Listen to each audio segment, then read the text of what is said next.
English पढ़ना और लिखना आप सीख रहे थे। इंग्लिश पढ़ने का जो तरीका है बिल्कुल शुरुआत से, बिल्कुल ज़ीरो लेवल से वो आप सीख रहे थे, और साथ ही साथ इसी की हेल्प से आप सही स्पेलिंग्स भी लिखना सीख जाएंगे। इन कॉम्बिनेशन के साथ जो भी कंबाइंड लेटर्स का मैं कॉम्बिनेशन बता रही हूँ उसी के थ्रू आप जो करेक्ट स्पेलिंग्स है इंग्लिश के जो वर्ड्स है उनको सही तरीके से करेक्ट ऑर्डर में लिख पाएंगे। तो चलिए स्टार्ट करते हैं। प्रीवियस क्लास में आपने ATE और EAT वाला कॉम्बिनेशन आपने सीखा, किस तरीके से उन स्पेलिंग्स को पढ़ा जाता है। तो आज आप सीखने वाले हैं AGE।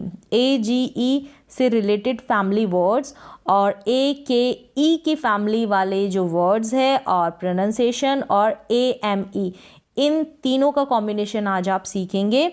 इन तीनों को किस तरीके से स्पेलिंग्स में पढ़ा जाता है उसकी प्रैक्टिस आप करेंगे, और इसी तरीके से जो इंग्लिश के स्पेलिंग्स है उनको लिखा जाएगा। अगर रूल्स से आप पढ़ेंगे बिना प्रैक्टिस करें तो थोड़ा पढ़ना और समझना मुश्किल होगा। यहाँ पर मैंने वर्ड्स बताया, उनका प्रोनाउंसिएशन हिंदी में बताया और साथ ही साथ उनका क्या मीन होता है हिंदी में, यानी कि उनका अर्थ भी यहाँ पर मेंशन किया है ताकि अपने इंग्लिश की वोकैब को इम्प्रूव भी कर सकें।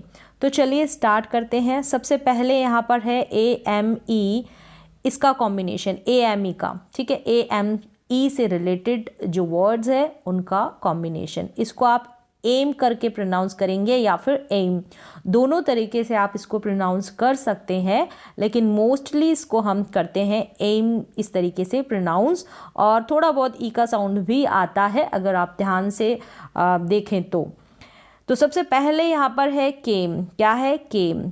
केम का मतलब है आया, ठीक है। कम की ये सेकंड फॉर्म है, कम की ये सेकंड फॉर्म है, यानी कि आया, केम। नेक्स्ट वन है गेम। सिंपल और इजी स्पेलिंग्स का स्ट्रक्चर यहाँ पर आपको देखने को मिलेगा। गेम का मतलब है खेल, ये है गेम। गेम का मतलब खेल। तो यहाँ पर आपको सबसे पहले जितने भी व्यंजन हैं, यानी कि जितने भी अल्फ़ाबेट्स है इंग्लिश के A to Z तक, उनका जो साउंड है वो आपको क्लियर होना चाहिए। एक लेटर का अगर साउंड क्लियर है तो कॉम्बिनेशन आप इजी तरीके से पढ़ पाएंगे। 2-3 वर्ड्स का कॉम्बिनेशन हो या फिर 2 वोवल्स का कॉम्बिनेशन हो, उन सभी को आप इजीली पढ़ पाएंगे। सबसे पहले आप क्या करें, जितने भी लेटर्स है A to Z उनका जो साउंड है वो क्लियर आना चाहिए एकदम सही तरीके से।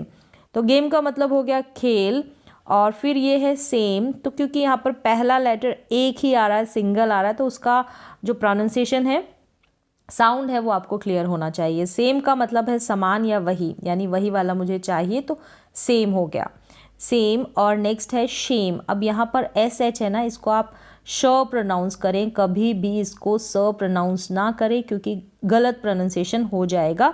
सेम और शेम दोनों में फ़र्क है। शेम का मतलब होता है शर्म या फिर अपमान, और सेम का मतलब होता है समान, यानी कि एक जैसा, वही वाला। तो शेम और सेम चेंज है, दोनों अलग अलग है। फिर यहाँ पर है फ्लेम। तो FLBLCL इनका अपना कॉम्बिनेशन होता है। L के साथ जो कॉन्सोनेंट आपको देखने को मिलेंगे लगभग मोस्टली क्या होंगे, वो आधे आएंगे। तो FLB ऐसे बनेगा फ्लो। फ्लेम हो गया। AME को आपने प्रोनाउंस कर दिया एम, जैसे यहाँ पर मैंने बताया। AME का प्रोनाउंसिएशन एम होगा, ये वाला, ठीक है। एम का मतलब है, फ्लेम का मतलब हो गया ज्योति या ज्वाला, जो भी ज्योति या ज्वाला मतलब आग की जो ज्वाला होती है वो। नेक्स्ट वन है फेम। क्या है? फेम। फेम का मतलब है प्रसिद्धि या फिर शोहरत, प्रसिद्धि या फिर शोहरत, फेम। तो इस तरीके से आपको जितने भी वर्ड्स आप यहाँ पर सीखें इंग्लिश के, उनका मीन भी पता होना चाहिए और उच्चारण तो आपको पता चल ही रहा है। नेक्स्ट है लेम। क्या है? लेम, LAME, एम, लेम। लेम का मतलब है कमज़ोर या दुर्बल, कमज़ोर या दुर्बल मतलब कि लेम। नेक्स्ट वन है टेम। TAME, टेम। टेम का मतलब है पालतू। टेम मीन्स पालतू जो जानवर होते हैं, तो इंग्लिश में इस पालतू को बोला जाएगा टेम। फ्रेम। तो FRBRTR इनका अपना कॉम्बिनेशन होता है, तो ये इस तरीके से लिखे जाएंगे। जैसे FR है तो फ्र, TR है तो ट्र, इस तरीके से। फ्रेम का मतलब होता है चौखट, इसको आप सही कर ले, चौखट या फिर ढांचा, चौखट या फिर ढांचा, ठीक है, चौखट या फिर ढांचा मतलब कि फ्रेम, FR को फ्र पढ़ रहे हैं यहाँ पर। तो यहाँ पर क्लियर हो गया। AME वाला जो कॉम्बिनेशन है बहुत इजी है, इसको आप एम पढ़ देंगे, बहुत सिंपल और इजी स्पेलिंग्स के साथ ये कॉम्बिनेशन बना है। नेक्स्ट है AKE, एक, तो इसको एक प्रोनाउंस कर दें या एक, इस तरीके से, तो दोनों ही करेक्ट है। मोस्टली हम इसको एक ये वाला प्रोनाउंस करते हैं और ई का साउंड भी हल्का आपको सुनाई देगा। तो AKE को आप पढ़ेंगे एक। BAKE, बेक हो गया, बेक का मतलब सेकना, ठीक है, बेक करना, सेकना, बेक। नेक्स्ट वन है केक, CAKE, केक, इजी है ये आपके लिए, केक। नेक्स्ट है फेक, तो यहाँ पर जो लेटर एक एक आ रहे हैं, AKE से पहले एक कॉन्सोनेंट ही आ रहा है, तो एक कॉन्सोनेंट का आपको प्रोनाउंसिएशन क्लियर होना चाहिए। फेक का मतलब है नकली या झूठा, ठीक है, नकली या फिर झूठा, फेक, ठीक है, वो तो फेक है, इस तरीके से बोला जाता है, तो झूठा या नकली। नेक्स्ट है लेक, L को तो ल और AKE, एक, लेक का मतलब है झील, लेक मीन्स झील। फिर है मेक, M, मेक, ठीक है, M को म प्रोनाउंस कर दिया। मेक का मतलब है बनाना, मेक मतलब बनाना। नेक्स्ट है तैयार करना, जैसे बनाना, वो वाला मेक करना, केला वाला बनाना नहीं है। फिर यहाँ पर है रेक, रेक का मतलब है इकट्ठा करना या जमा करना, इकट्ठा करना या जमा करना, तो AKE को आप प्रोनाउंस कर रहे हैं एक। नेक्स्ट है टेक, TAKE, टेक, टेक का मतलब है लेना, किसी से कुछ लेना, तो टेक। फिर यहाँ पर है अगला वर्ड, अगली स्पेलिंग है वेक, वेक का मतलब क्या है, जागना या जगाना, वेक, जागना, वेक का मतलब हो गया जागना। फिर है ब्रेक, तो BR का अपना कॉम्बिनेशन होता है ब्र करके, अभी मैंने बताया। आर के साथ एक एक कॉन्सोनेंट आ जाएगा, तो जो इसका अपना कॉम्बिनेशन है, अपनी प्रोनाउंसिएशन है इसका भी, तो BR को ब्र, TR को ट, इस तरीके से ये पढ़ा जाएगा। तो ये भी आप आगे सीखेंगे, इनके कॉम्बिनेशन वाली जितनी भी स्पेलिंग्स हैं। ब्रेक का मतलब है रोक, ठीक है, और जैसे ब्रेक लगाते हैं कोई भी गाड़ी वगैरह के, तो वो ब्रेक हो गया, रोक। फिर यहाँ पर है फ्लेक, क्या है, फ्लेक, FL का अपना कॉम्बिनेशन है, मैंने बताया, FL, PL, CL, इनका अपना L के साथ मतलब क्या आ जाएगा, कोई ना कोई कॉन्सोनेंट आपको देखने को मिल जाएगा। और ये जो F, L से पहले जितने भी जो कॉन्सोनेंट आएंगे वो आधे साउंड करेंगे। फ्लेक का मतलब है परत, फ्लेक का मतलब है परत, मतलब कि लेयर, ठीक है। फिर यहाँ पर है शेक, SH का मैंने बता दिया, श प्रोनाउंस करेंगे, AKE, एक हो गया। शेक का मतलब हिलाना।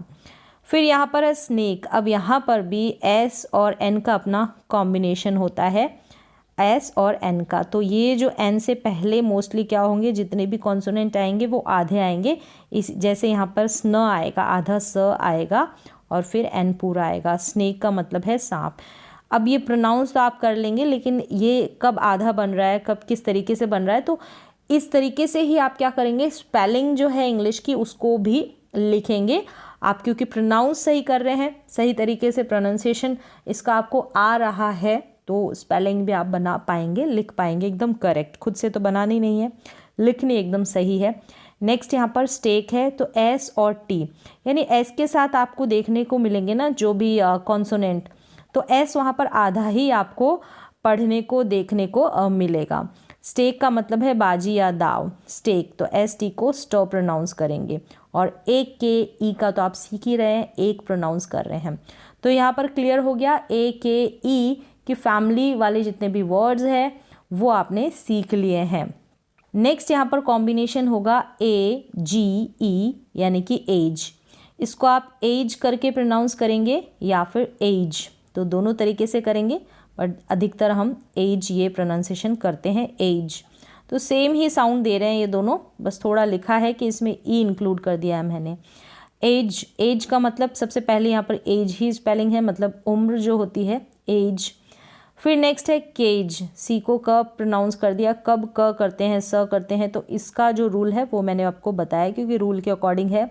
केज का मतलब है पिंजरा, केज का मतलब है पिंजरा। सेम ऐसे ही हो गया पेज, पेज का मतलब जो पेज होता है कॉपी का पन्ना वो। फिर यहाँ पर है रेज, आर को र कर देंगे और एज हो गया रेज, रेज का मतलब क्रोध या गुस्सा, रेज का मतलब क्रोध या गुस्सा। तो जितनी भी स्पेलिंग्स का आज आपको जो कॉम्बिनेशन मिल रहा है वो बहुत इजी है। इसके लिए आपको जो लेटर्स है इंग्लिश के अल्फ़ाबेट्स है उनका साउंड पता होना चाहिए, उनका प्रोनाउंसिएशन। फिर यहाँ पर है सेज, सेज का मतलब क्या होता है, साधु संत या ऋषि, उसको इंग्लिश में हम सेज बोलते हैं। क्या बोलेंगे, सेज। नेक्स्ट यहाँ पर है वेज, वेज, ठीक है, डब्लू को व हो गया और AGE एज। वेज का मतलब है मजदूरी या वेतन, वेज का मतलब है मजदूरी या वेतन। फिर यहाँ पर है स्टेज, यहाँ पर ST का अपना कॉम्बिनेशन है, जैसे मैंने बताया अलग से, साथ में इसको रीड किया जाएगा, साथ में इसको लिखा जाएगा। ये कॉम्बिनेशन पता होगा, इस तरीके से आपको कॉम्बिनेशन पता होंगे तो स्पेलिंग को भी आप सही लिख पाएंगे। स्टेज का मतलब है मंच, जो स्टेज होता है वो स्टेज। तो इस तरीके से आप इन स्पेलिंग्स का जो कॉम्बिनेशन उसको सीखें, स्पेलिंग्स को बनाएं, लिखें, प्रोनाउंस करें, उनका हिंदी में अर्थ जानें और इसकी प्रैक्टिस करें। तो आज की क्लास में बस इतना ही।